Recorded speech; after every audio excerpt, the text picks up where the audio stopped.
Okay. Well, again, thank you, our guest and commission members for your patience this evening.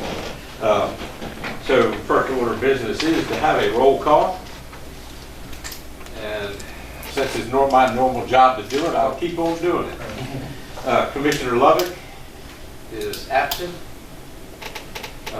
Commissioner Morgan, absent. Commissioner Tripp, present. Commissioner Strickland, here. Commissioner Walker, here. Commissioner Wallace, here.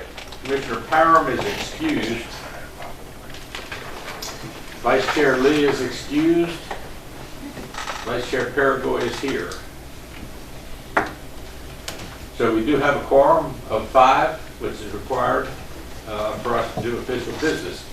Ex officio members, Alderman Bengel, Here. Alderman Best, Alderman Harris. Okay. So we do have a quorum, and we can begin to do business. Our guiding principles are hidden back in the corner where nobody can see them and can't see them anyhow. But we will start with Commissioner Wallace. Who's going to do it? All right. Vanna will hold it. Where's Chairman Lee? Where's she at? No. Okay. All right. Our Redevelopment Commission of New Bern, our guiding principles. Number 1, past, present, future, equal time. Respect others' opinions. Listen to build consensus. Share accurate information, public perception. Stay focused, be action oriented. Believe. Thank you. Thank you, Vanna. That's usually mine.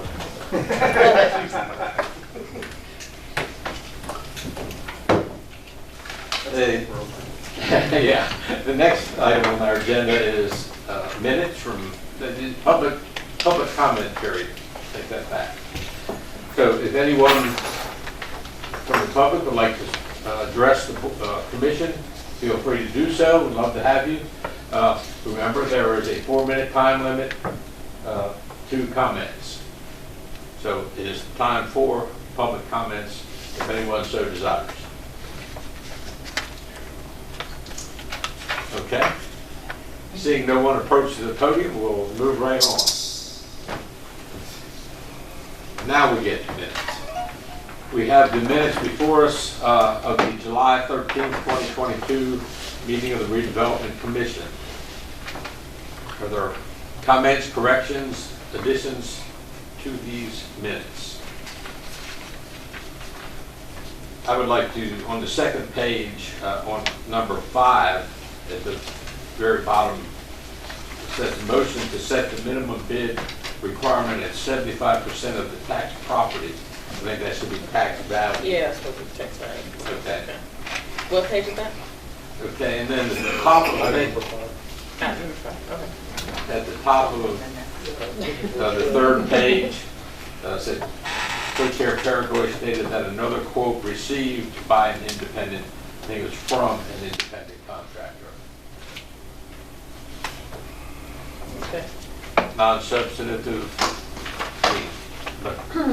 Any other corrections to the minutes? If not, on Chair will just take a motion to approve. So moved with the comments noted by Ms. Turnbull. Second. Have a motion and second. Any further comments? All in favor of approval of the minutes, say aye. Aye. Opposed, like sign. Okay. You can skip number 4. Hmm? You can skip number 4. No, number 4. None needed. is- Oh, no. Definitely went over. Definitely doing number 4. None needed. We were discussing a little while ago that the first meeting of this organization was in August of 2018. And many of us can remember the phone calls we got from various city officials to You mean various. to join this. There's only one. And I remember it well because I was in the airport in Minneapolis, getting ready to go to Cedar Rapids to begin a tour of the West, and they were calling the boarding plane, and she called and trying to talk me into a long-term commitment. I talked her down to 2 years, and And that was 4 years Years ago, sure. And we're all still here. But we do want to recognize the aldermen from the 3 wards that comprise the redevelopment commission for their time, their effort, and their commitment to the endeavors and the goals of the redevelopment commission to improve the life, the quality of life, and the structure and the community structure of the Duffyfield area and the larger, at-large redevelopment area. Alderman Bengel, who we've alluded to, Alderman Harris and Alderman Best have been great supporters of the commission over these years. They attend our meetings and give us their support, and we're very, very much appreciative to them for their efforts and their time and their commitment to this commission and to the redevelopment commission area. So with that, thank you. A great thank you. This was probably my most important achievement in all my years I've served as an alderman, getting this redevelopment commission. When I came into office in 2017, I was bound and determined that this would happen because I've been in New Bern now for almost 45 years, and all I heard about was change was coming to this area, and I saw nothing. And it was mostly talk and not walk. And I decided that the only way we were going to do something was to go ahead and formalize it. And I want to thank Mayor Outlaw for his confidence in me and putting together the original slate of appointees, and for the work that's been done. It's not been easy. We've hit some roadblocks, but I think there's light at the end of the tunnel. And I appreciate the hard work of everybody that sits on this commission, because it does take a village. And it takes everybody. And you know, when we looked out for it, we looked out for people who brought a certain expertise to the table. And I think you all bring a certain level of expertise, including our attorney now, Ms. Mosley, who graduated from her seat to being in charge, you know, and I think that's great. But we've already seen the benefits of some of what we're doing. The properties are going into hands of people, and I see these wonderful people who have just done a great job with their property over there. And as I ride through Duffyfield, I'm starting to see some of the cleanup efforts and things. So we're not there yet. We're not there yet, but we certainly are in a direction. And I'm thankful to all of you for your support. While I will no longer be here in person, I will be here in spirit, and I'm only a phone call away. I'm more determined than ever to make sure that the mission of this group becomes a reality and not just more talk. So thank you all for your support and for allowing me to be part of this. There's no reason for you not to be here in person. You know, I think you got enough seats filled. Kip, if I may. Yeah, I just wanted to say something about Sabrina Bengel.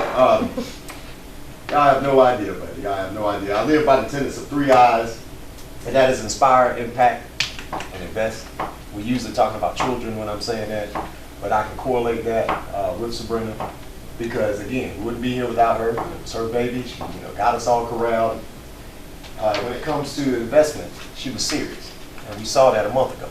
She was extremely serious with the investment, trying to overhaul. Again, we've had plans all the way up, no action. But here, we're making it happen. As far as impact, the group that she has assembled here, past and present, is at the pinnacle of expertise in various areas. We have a diverse knowledge base right here, and we work 8 o'clock this morning for a lot of us. We work. I mean, when I was talking on the phone. But last but not least, there was a president, John F. Kennedy. He stood in front of the world in 1961, and he said, we were going to put a man on the moon, okay, by the end of this decade. And if you watch the camera footage and watch the people behind him, when he said that, they looked like they were almost about to faint. Because we kind of didn't have the technology prowess at that time to get there. But did we not make it to the moon by 1970? It's 1969. You see what I'm saying? That's what she did with us. She set the goal ahead of time, and it was up to us to reverse engineer to get there. And we're making progress. So I just want to say, right to Sabrina, we wholeheartedly thank you. I mean, I can't say it enough. You've been right here with us. You've been our biggest advocate, our biggest cheerleader. And you get in the trenches with us when we do meet challenges. I mean, you really do. So we thank you for that. Very bittersweet for me, I would say. Okay. Yes, ma'am.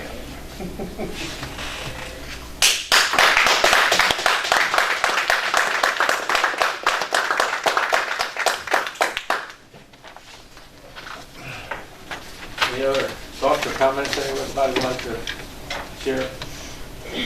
Don't get Steve talking. All right? Don't get Steve talking. No problem. Can't follow the ball. Nobody can. You gotta let people go ahead of him. Okay, well, we'll move on then, and again, with our deep gratitude to Sabrina and the Alderman who have supported us in total.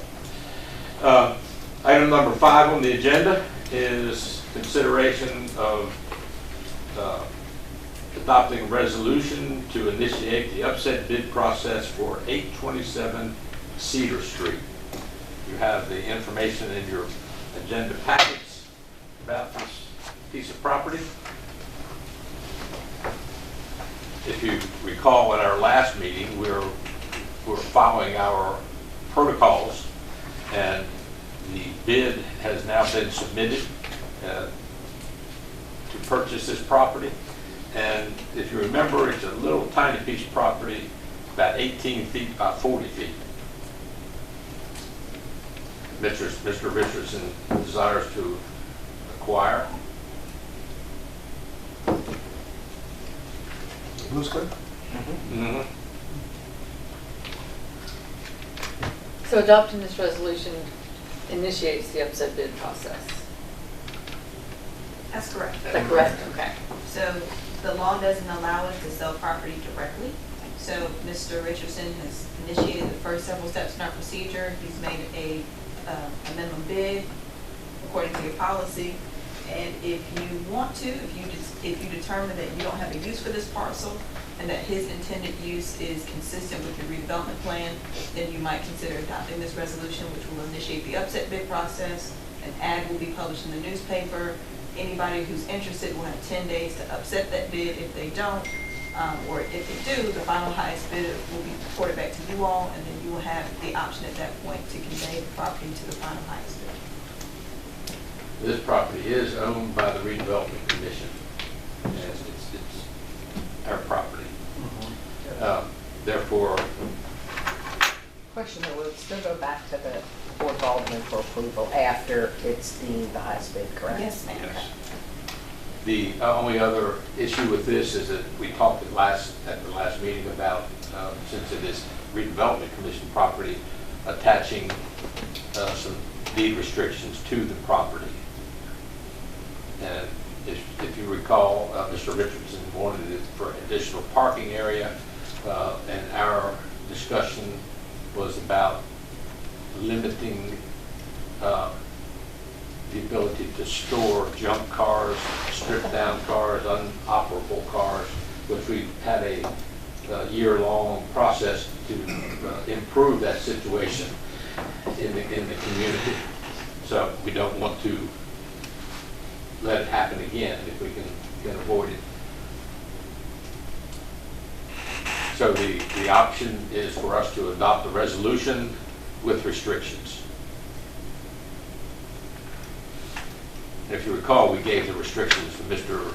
Richardson at the last meeting, so he's aware of them. Was that Mr. Richardson or Mr. Benjamin?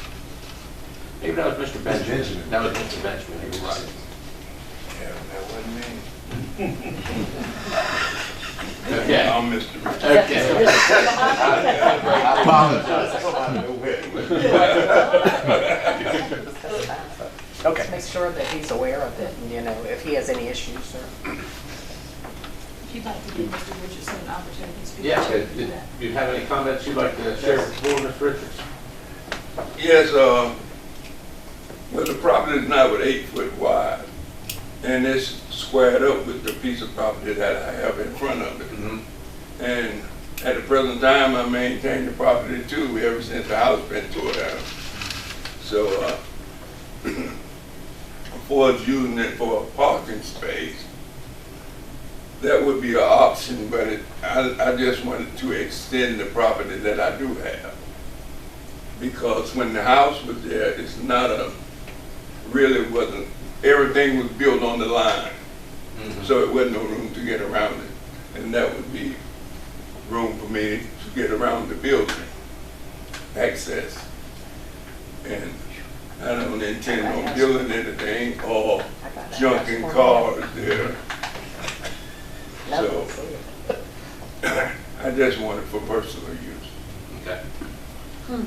It'll definitely increase the value of your house now that I see the picture. I got that house torn down. That was a mess over there, wasn't it? Yes, it was, for a long time. It was a mess, and it just caused so many problems, but it's going to increase the value of this house because now it's got a yard, Right. and it's a much better look in the neighborhood, so I think that's a great thing.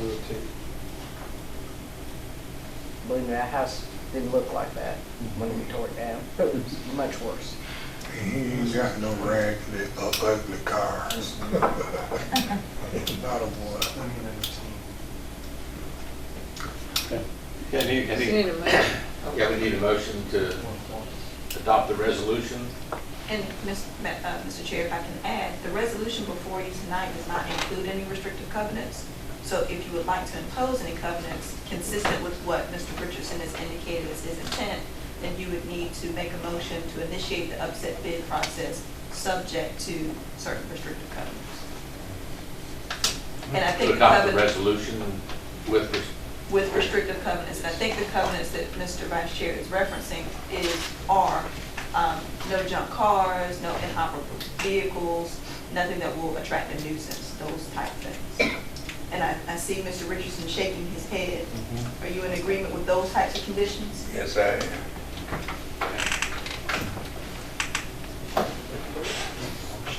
And Chair will entertain a motion. Do we have to say all that what she just said? Yeah, I was gonna make a motion with what Jamie said. So I think the motion is something like this, that you would move to approve a resolution to initiate the upset bid process for 827 Cedar Street, subject to the restrictive covenants set forth by the Housing Work Group. And he made the motion. I second. You second. We have a motion and a second. Any further discussion? Vote from commission? If not, all in favor of the motion signify by saying aye. Aye. Opposed? Motion carries. We will, Oh, I can't take my man.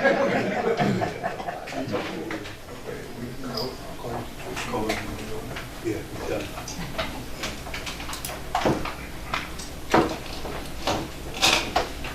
Item 6 on the agenda is consider adopting a resolution recommending initiation of the upset bid process for 209 Bryan Street, or consider adopting a resolution to request conveyance of the real property located at 209 Bryan Street to the Redevelopment Commission.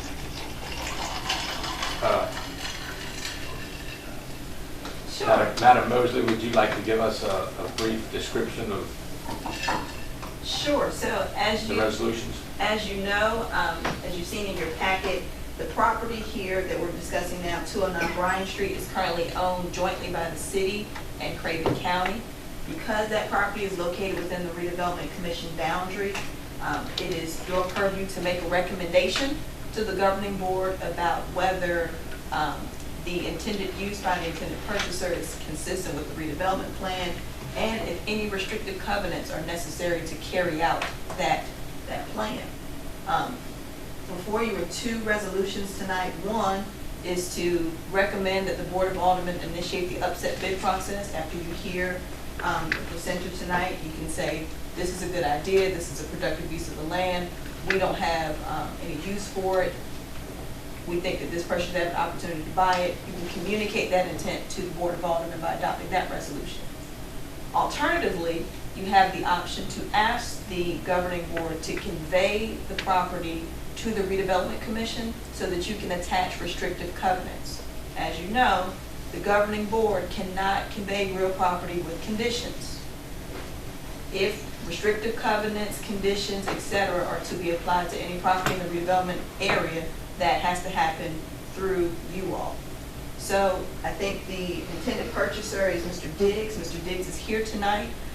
He produced a PowerPoint which was included in your packet. and Mr. Diggs will have an opportunity to give you some insight about what his intended uses might be. And at that time, you can debate and deliberate about which of the two resolutions might be preferable. Mr. Diggs, you have the floor. Thank you. Good evening, everyone. My name is Charles Diggs, and my partner is Cecilia Farlow.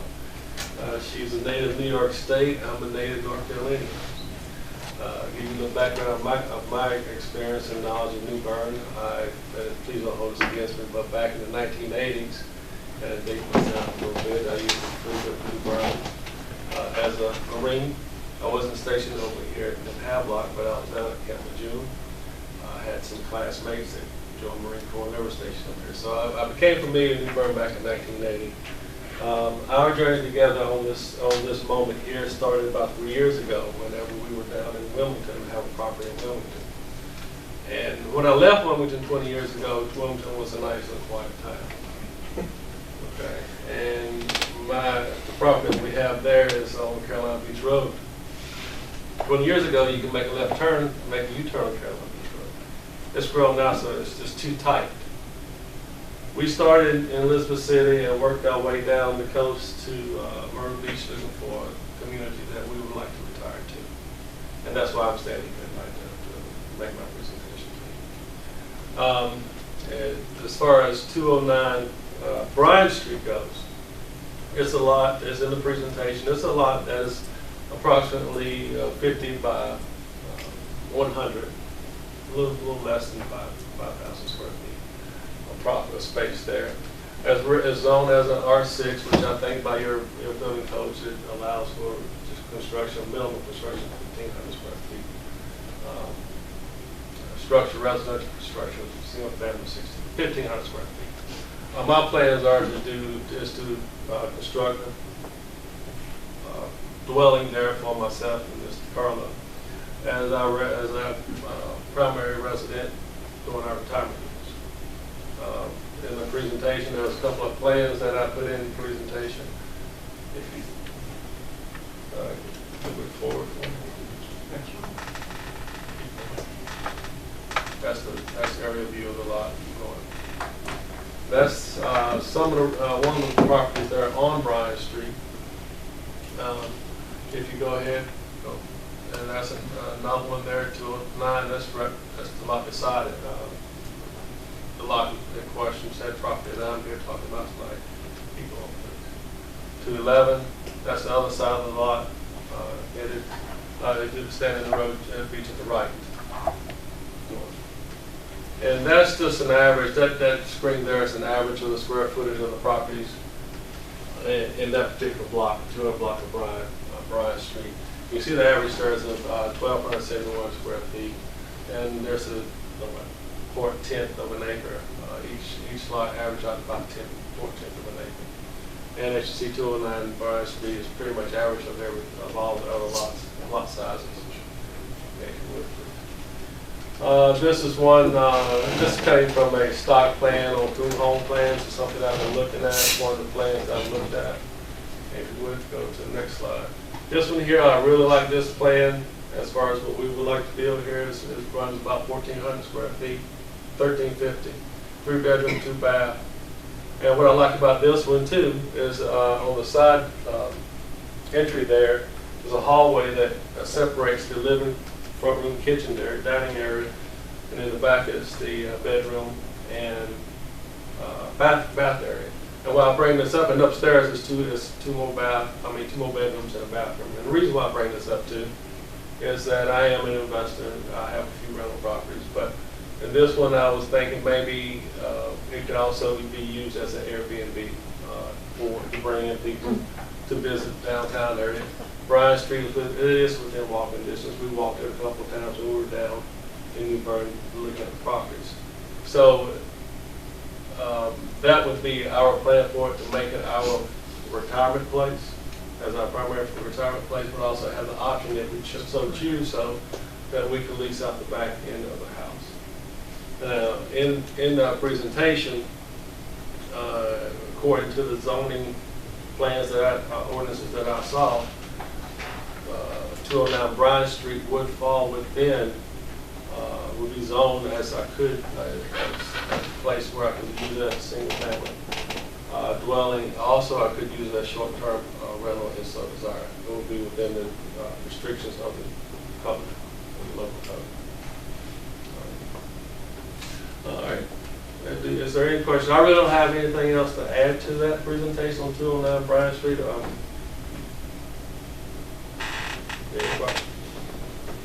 So while you're up there, you're also considering 821? 821 West Street. Okay. All right, go ahead and cover 821 West Street. That's on the front of the packet. 821 West Street is a lot that's basically the same, 1/10 of an acre. It's zoned R8. R8 under the local code, as my understanding is that it's zoned for a dwelling minimum square footage of 2,000 square feet. But if you look in the packet, and it's, keep going. That's the area view of the lot in question. 821 West Street, one more. That particular property is set directly across from 821 West Street. The square footage on that is 778. Okay, if you would go to the next, I have a couple here. This is the opposite corner, 803 West Street. And the square footage is 1954. And one more. This property is, which one is that? 811 West Street. And see the square footage there is 1,104 square feet. And that's pretty much typical construction as you see in all the other houses on West Street. They want to say flood presentation of all properties there because there's probably 8, 9 different properties. But that's the typical construction on West Street. If you would, go to the next slide. I took this from your records. It shows the square footage of each of the dwellings there on West Street. I know it is zoned for R8 construction single family with a minimum square footage of 2,000 square foot. But as an investor, I'm going to put something in there that's more in line with what's the average of the West Street. The use of this property would be investment purposes. I am a big fan of the voucher choice program. Properties that I own, I give preference to voucher choice, and that's a personal preference because me myself, I spent time in public housing, and I would like to give people opportunity to have decent housing. So that's why I asked for that particular lot, was to put an investment property there and rent it out under the voucher choice program for social serve and the local housing department. So that's why, if you go to the next slide, please. This is another stock plan that I got from Family Plans. That one right there comes in under 1,100 square foot. One of my properties in Charlotte, North Carolina, it's 1,050 square. I have a family there, two kids and a mother.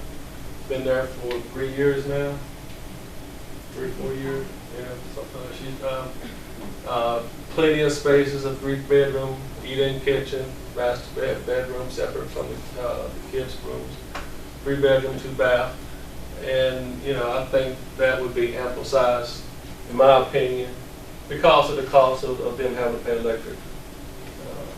Something economical like that, square footage under 1,100 square feet, be affordable both on as an investor. It would make more sense because of the block that is in, the square footage of other dwellings around the place. And for the family, it gives them a clean, habitable space with some yard space because this is only 20-foot wide property with the lot being 50 feet wide. And it gives you ample room, it covers your setbacks. Because I know that here we have with commission setbacks, I think it's 5 feet on the sides. Here you have plenty of space for children to play. And the cost of maintaining the property on the family side would be minimal with the square footage. So that's why I've asked for 821 West Street as an investment property. Commission members, questions from Diggs? Steve got a question. I just kind of kick things off. You've obviously taken a very sophisticated approach to your planning side of things. Do you actually do the work on the properties yourself, or are you purely an investor? It depends on how, the type of work. Electrical, HVAC, plumbing, I hire like a licensed professional for those things. I do a lot of the, when I move out, the cosmetic stuff.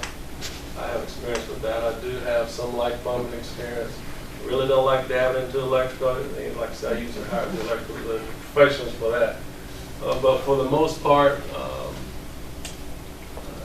I try to do as much as I can to maintain the property. Do you have a contractor who does the framing and the? I haven't gotten to that point yet. I have not contacted any local general contractors as far as constructing the properties. But as far as the, like if one of my properties have a pillar that's rotted out, that's something I can go down and take care of, painting, things like that. What's your estimated timeline if things were to go forward? How quick would you think you'd be ready to build on either or both of the properties? 18 months. I'm in 18 months ahead. That's my retirement, full retirement. I'd like to ask staff, with new construction, do they have to comply with current zoning requirements in there? Obviously, the houses that he referenced there were built before there was ever zoning. So what is the status there in meeting minimum requirements? Sure. Any new construction has to meet current building code requirements. And What about the ordinance zoning requirements? one? Zoning requirement though, which is where the square footage was Square come in. footage. It's the 'Cause we don't have square any footage control over lot that. size, not dwelling size, lot size. Oh, That's why it's R8 versus R6. Okay. So the lots are So it's the bigger lot in size. R8. Well, none of the lots are conforming to the zoning requirements. Okay, let's get past that point. You mentioned Okay. I see that what you're saying. there were minimum square footage of housing in the different zoning classes. I don't recall No. seeing that anywhere. That's what you're saying the lot size is. Correct, the minimum square footage that he was referencing is for lot size, not Lot dwelling size. size. okay. Okay, I just wanted to clarify that we don't have any authority to dictate, like I'm not used to, dictate size of houses. Okay. But, so, again, even the zoning classifications, we've done, those lots that are existing there do not comply with the zoning requirements, but they are platted lots, so therefore they're real and viable.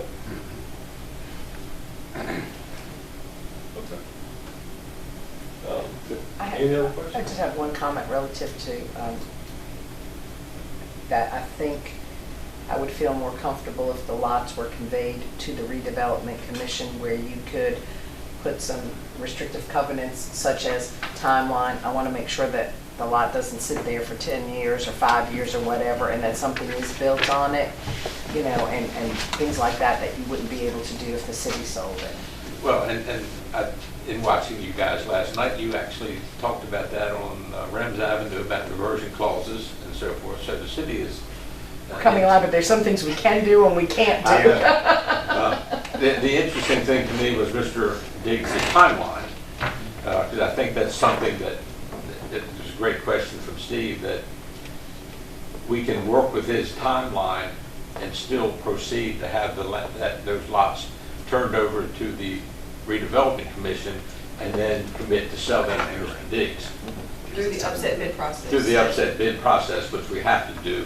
But when we do the upset bid process, we'll also have restrictive covenants in place for anybody that participates in that process. But it certainly would not interrupt his time frame for his activities. Jamie, any guesses if we were to go that route of requesting that those lots be conveyed to the Redevelopment Commission, how long that might take? Well, that request would have to go before two boards. So it would go first to the New Bern Board of Aldermen and then to Craven County. Their meeting schedules alternate, so it would not happen faster than probably 45 days.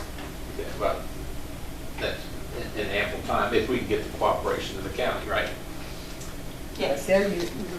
What Jack said last time was that they don't mind conveying them as long as they know it's for a purpose and they're going to render tax dollars because they're going to, the lot's going to be sold, plus they're going to build a house on it, which will generate tax revenue. So as long as we're meeting that criteria, I believe the county would be okay with it. Okay. So one quick follow-up with the path we seem to be venturing down here. Would the timeline that we would need to attach, could that be from a certain point in time like now? Or would, I mean, just to be fair, it would have to be from the point of conveyance. So could we say 2 years, project needs to be rolling, completed within 3 years from the date of conveyance? Would that be from The clock can start at the time of conveyance, whatever that time frame may be. So it may be you put a time where the project has to be started, not necessarily completed, or you can say a completion date. Other restrictive covenants that we see with affordable housing type projects are there could be a deed restriction that the property shall be sold, rented to low to moderate income people for a particular period of time. So those are all conditions that you can brainstorm after you digest Mr. Diggs' presentation, and then you could, if the county and the city are inclined to convey the properties to you all, can apply them at that time. So could we apply like a blanket for your own personal use or use, participation in an affordable housing program? Could we put those two together? I'd like to ponder that. Because we're dealing with two different things here from what I'm hearing. Just trying to... Yeah, two properties that might have two different sets of conditions. So with the motion, is the motion really now not to start an upset bid process? The motion is just to direct staff to bring it before the Board of Aldermen and Board of Commissioners to convey to the redevelopment first and foremost. You got two options. One, out and out upset bid process, no conditions. That's option one.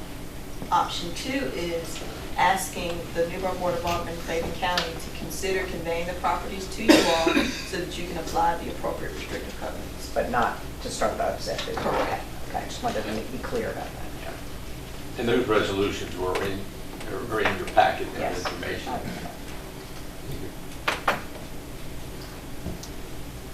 Any other comments from Mr. Diggs? We can take him off I the- feel like the presentation that we've had tonight by Mr. Diggs seems to be in line with the Redevelopment Commission's goals. And so I feel like that is a reason for us to request the conveyance of this property to the Redevelopment Commission, because it doesn't sound like the restrictions that we placed would be in conflict with his plans. They would be in line with his plans. Thank you, Mr. Diggs. And thank you for wanting to come to our Presentation. community. We appreciate you finding New Bern and wanting to come here. Thank you. Lovely place. I appreciate her. A presentation like this. Pretty nice. Yeah, really well done. Hey. So any further conversations amongst the board? If not, Chair will entertain a motion. I believe Beth almost made one. Yeah. she came real quick. I'd like to make a motion that we adopt a resolution to request conveyance of this real property located at 209 Bryan Street and the other one, 821 West Street, to the Redevelopment Commission from the city and the county. I'll second that. We have a motion and a second. Any additional conversations, discussion? If not, all in favor signify by saying aye. Aye. Opposed? Motion's carried. Motion carried. Just learned something too. All we gotta do is read the little box, the motion. Cheated. You saw me looking down, didn't you? Read that. I'm pretty good. All right. Probably we start changing it. I'm gonna keep this on. Yeah, I'm gonna keep that in mind. Okay. All right. A little bit.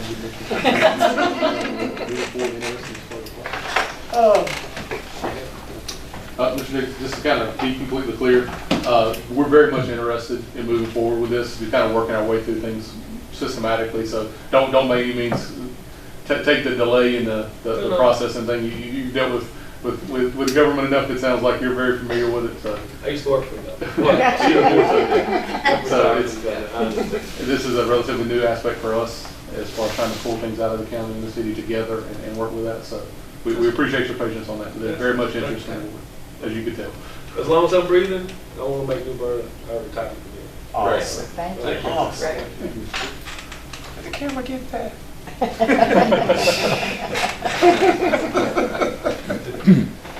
Okay, we will have reports from our working groups now, and I'll lead off with the housing work group. And then we'll follow with the wellness group. Mr. Byron Wallace will report with us. Okay. Yeah, and the housing work group met a week or so ago, and had a great meeting, great discussions. We discussed the wellness center issues such as parking, rezoning, and the need to have a conversation with Tamari and his team about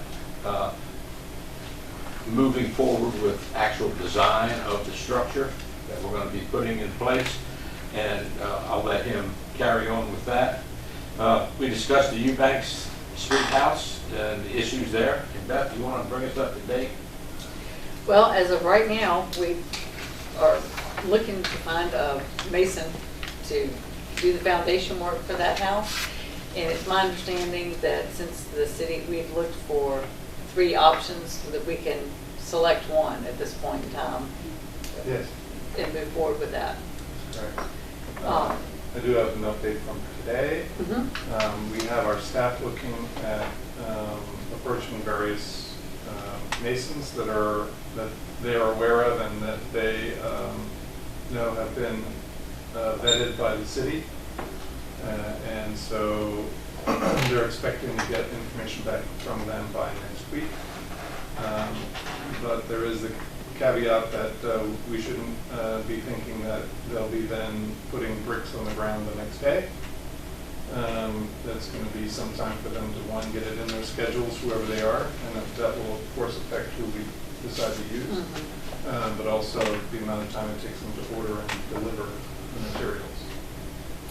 And this is underlined by the fact that we are being charged for rental equipment until the foundation can be built under the house. So we're trying to expedite that.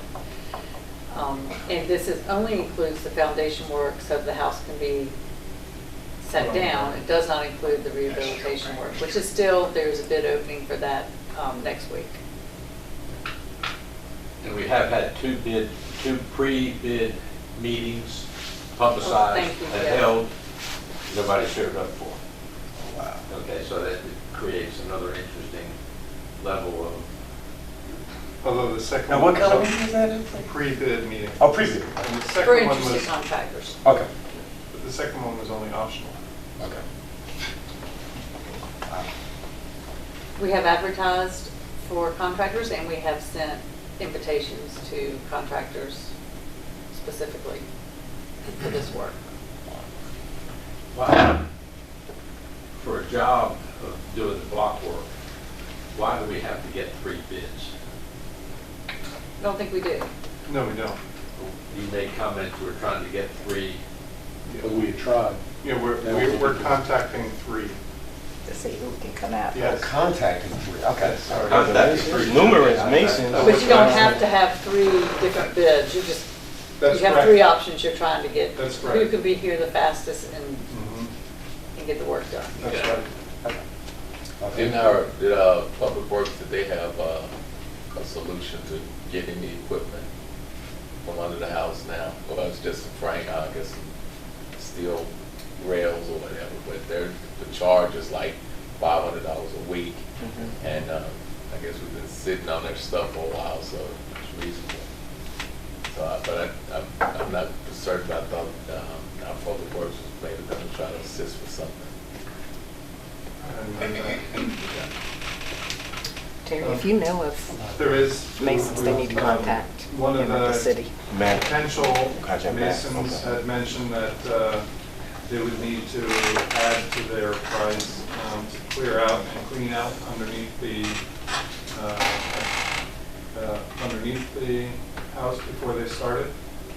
So we've discussed the idea that we should maybe have Public Works do that, and that would eliminate that from any of the contractors' concerns.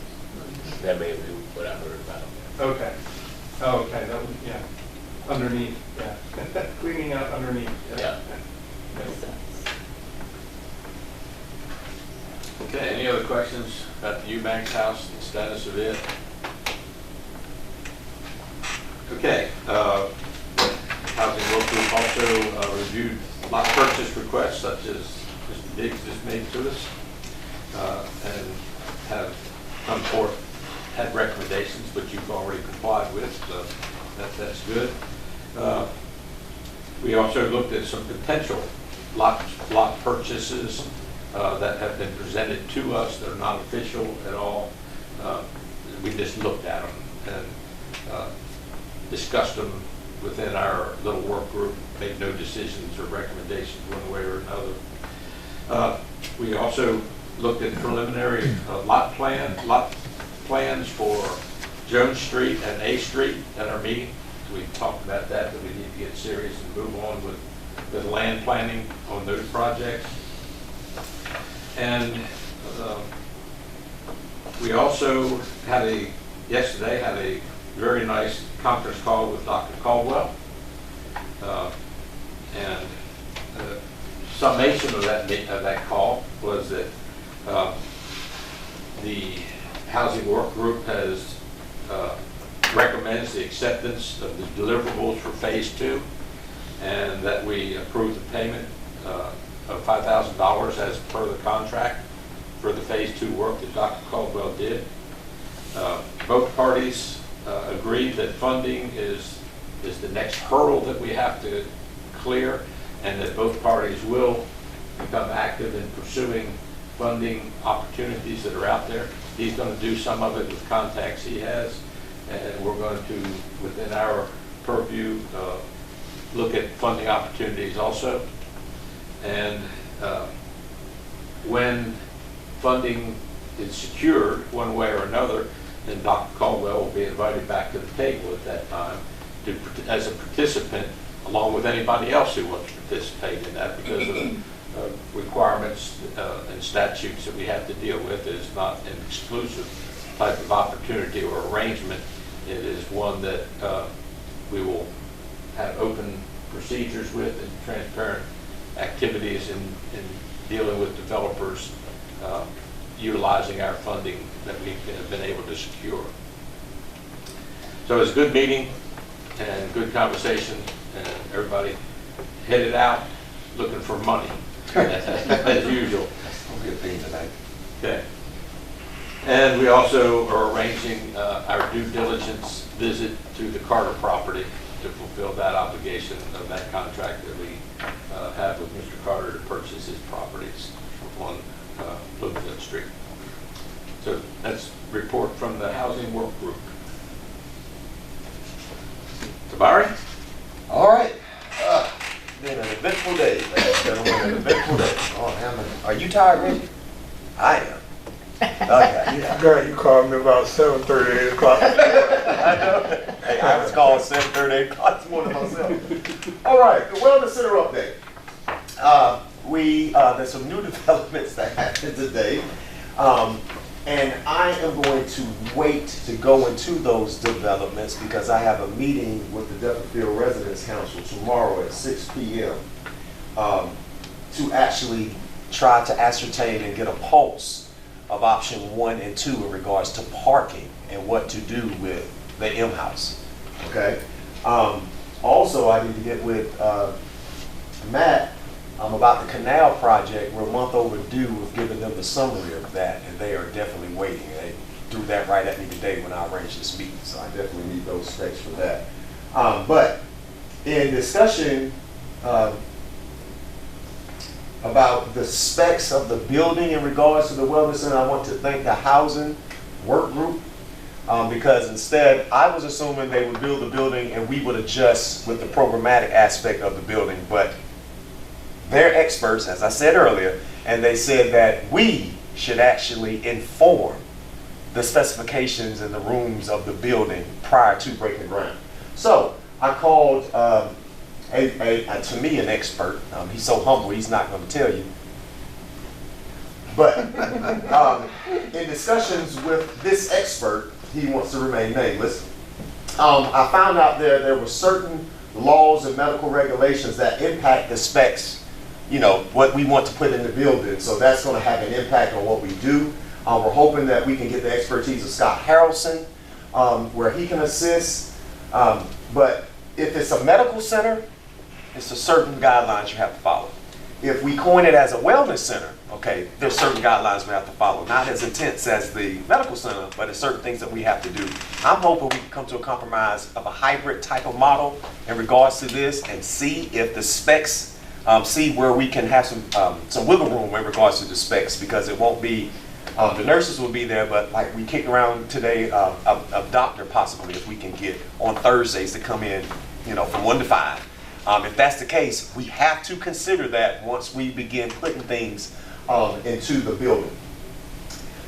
We have a meeting at 11 o'clock on Friday. So that's why I want to give a shout out to my group. I mean, they are awesome. I called today, they could have said, no, I mean, that fast. But the people that I'm dealing with, Duke, Duke Central, Mercy Clinic, Health Department, I mean, for all of them to say, yeah, Wallace, 11 o'clock, we'll be there, send us a link. I mean, I am a fortunate man for that to have transpired this morning, so I definitely want to give thanks to that. Things that we kicked around today that we're going to discuss as suggestions for the rooms or what goes into the building. File rooms, and that would be for on-site medical records. They're getting away from like paper pencil as everybody is, so would it be required to have a laptop there that is actually linked into the health department's database? We discussed the building code requirements that's going to be needed if it's a medical facility. Are we going to have oxygen, compressed air, gas? I mean, are we going to have that type of equipment in that building? The lab, is it going to be a transferable lab, or is it going to be a real lab in the wellness center? But this will be patient driven. All what we're doing is going to be patient driven. Actually, Pastor Royal actually facilitated a conversation with the Duffield Residents Council, and what they got from that was overwhelmingly 90% of what the community wants is education. So there's going to be a classroom in that building, okay? But then they also kicked around an office for on-site social services rep. Financial management, they want guidance in. And then the rest of it was kind of a broad range. We'll be at 8 o'clock if I told y'all what it was in there, but it was a broad range of health disparities that they're going to need assistance with. We're going to be largely screening and benchmarking with the health department or the Mercy Clinic if we need something more invasive. But these are the conversations that was kicked around within 2 hours when we got off the phone this morning. That's why I got a great group. I just do. Make sure I got everything blood range. Okay. And oh, I can't believe it. I did that quick.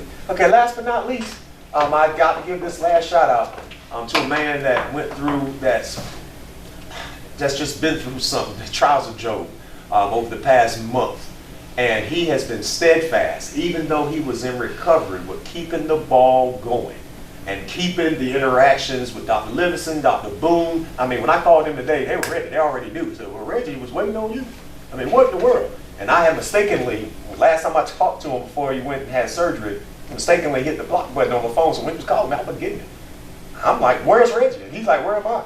But Reggie didn't wait for me. He just kept going and he kept pushing. And then he told me the next steps after we get this done and how he wants to really grow and keep this ball rolling to a snowball effect. I just got to say thank you, boss, because your vision is way bigger than mine.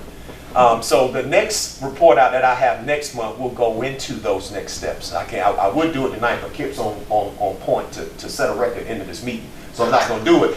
But Reggie's going to be prepared next time to tell you his vision going forward. And we stand steadfast behind Reggie Jones in regards to that event. That's the end of my report, Chair. Okay, great. Any questions, discussion with Jabari about his work and efforts? Did they not talk about an education portion in there? And Pastor Royal is involved with that. What is their purpose for the Upperfield hub? I thought that's what that was going to be used for. They won't have like the equipment and things that we're putting over here. They're more a pamphlet type of periodical or things like that type of information. That's why it's a hub. We're going to be the wellness center. So there will be actually complement to what we're doing. Okay. And that's probably why she was given that poll, trying to see what she needs to offer in regards to education to the community. I was just happy to get that information to help inform where we're going, the trajectory that we're going. That's what I think he's saying is that if she's got the hub, can't the education take place in her hub so that the space, it's not used in your space that may be used for more wellness type things? I think that, is that pretty much your question? That's true. That's what I'm saying, you don't want to duplicate. My concern is, it sounds like you're trying to be everything to everybody. Right. And One-stop shop. that's, you know, you got a set amount of money or whatever you're going to do. And the key, the driving force here is the wellness and the health disparities that we've seen in the community. So, you know, the diabetes check, and when it's education, is there a nurse practitioner or somebody there that can educate someone on how to take the medicine, how to test, that kind of stuff. Same thing for blood pressure, for other things that you need, you know, the lab. Those are all really good things, but I think you need to determine, you know, financial literacy, that's important, but I see that at the hub, not at the wellness center. Okay. And then we have to ascertain, is that open every day, hours? So I think I need to have a conversation with Pastor Roy, and we can definitely provide an update on next week. She brings in a variety of resources that are dealing with health and wellness that comes to, as far as she considers a hub for them to come, Mercy Clinic, et cetera, come in. But I just think for space-saving measures, so if this is already in place, so that you can keep your space for the patients. Because the classroom is it's a big, it's going to take a lot of space, so if we could, I like that. Right. Why you wasn't in the meeting at 8 o'clock this morning? I was at work at 6. You need for Dr. Fisher to say something? Yeah, Dr. Fisher, do You're you? going to add into the, yes, please We'd like for do. him to Sure. a technical view. I mean, I think there's a lot of moving parts to health and wellness, and the thing I like about the way that this is being developed is there's a strong behavioral health component. That's huge. I think the financial part's very important. You know, I think you have to address everything that creates a barrier. You know, I've been here 24 years or so, and 22 of them have been as a hospital physician, and then working with the health department as well. And you know, the places we fall down are cancer screening and chronic disease screening, and then, you know, helping people adopt lifestyles that favorably impact those outcomes. So you know, you have to kind of do it all, and the more of it that you can do under one roof, the better. And I think that Pastor Royal's approach is great, and this is going to be similar in some ways. And I don't think that these are interventions that are going to take up a great deal of space. And they're also excellent resources for primary care in this community with the Mercy Clinic and the health department. And we want to leverage those services. We have a lot of bandwidth in the health department and adult primary care and peds that aren't being used. So we want to make sure, you know, all those resources are being used as well as they can be used. And another piece is really substance, and how we address you know, the issues of despair that lead to self-medication through different substances.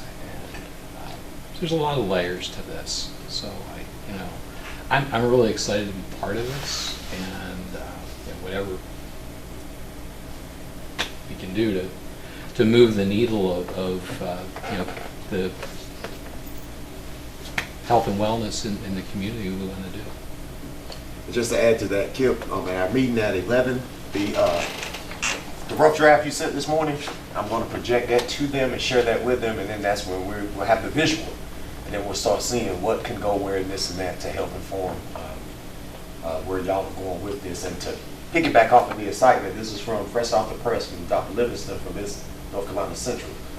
This is so exciting we have students who have done research prevention and interventions around each of these areas. I sent him the plan. As indicated, we have applied for a doctoral program which will have a focus on rural and urban community health in eastern North Carolina. Once we get going, we will involve them in this endeavor as well. Wow. There's a lot of excitement. And Dr. Boone said her entity has changed. She wanted me to change what the Board of Aldermen approved, our plan. She says, please change Try Durham to Try. And that's what their new deal is. And they already have staff working in New Bern as healthcare workers. They're already here. So we're rolling. So like I said, next meeting, it'll be more of a prepared plan for our report out. We'll have Reggie, but we'll also answer the questions. We will meet with Pastor Royal and see where we can kind of coalesce, our resources, where we can join them at, and then where we need to have them separate. And just for your edification, Beth and I have talked a little bit. We kind of like option 2 a little bit better than option 1. Oh, really? For the meeting tomorrow? Huh? Oh, okay. Option, which is, I mentioned that because it's very light. Okay. As far as projecting and so forth to make sure it really works, but it's turning the building perpendicular to the street rather than facing the street. Okay. So that there's much more efficient use for parking and so forth, and It's 14 as well spaces, as right? creates more green space around the building and the site. Okay. Make it a much more attractive site, I think. So, That was the one with the 14 spaces. no, I think I had 18. Oh, that was 18. Oh, we're there. That's what we need, right? That's right. We can get there. Yeah, we'll get there. We'll get Good work. So y'all met more after we got off, huh? there. I do more before 10 a.m. than most people do all day. Oh, hammers. We didn't meet, we just coordinated. Exactly. Yeah. Okay, good work. Okay, thanks for the working community updates. Is there anybody who can talk about the neighborhood activities? No trips with me. Yeah. Robbie and Julius. Yeah. Okay. We don't have them here. They're not here, so we will not get a report from them. Do you know anything? Last we spoke was, they were gonna coordinate something, and then whatever they put together, then we will provide, the staff would come assist, so. Okay. That's basically where I wait for them to come up and tell us what plan they have, and then we support it. That's the agenda for this evening. Is any new business need to be brought before the commission? You know what the next question is. Anybody want to make a motion to adjourn? Let's do it, Steve. You've been doing it for the last 9 meetings. No closed session? You're on here closed session. There's no closed session. No close session, because we did it all already. Okay. Move to adjourn. Second. All in favor signify by saying aye. Aye. We are officially adjourned.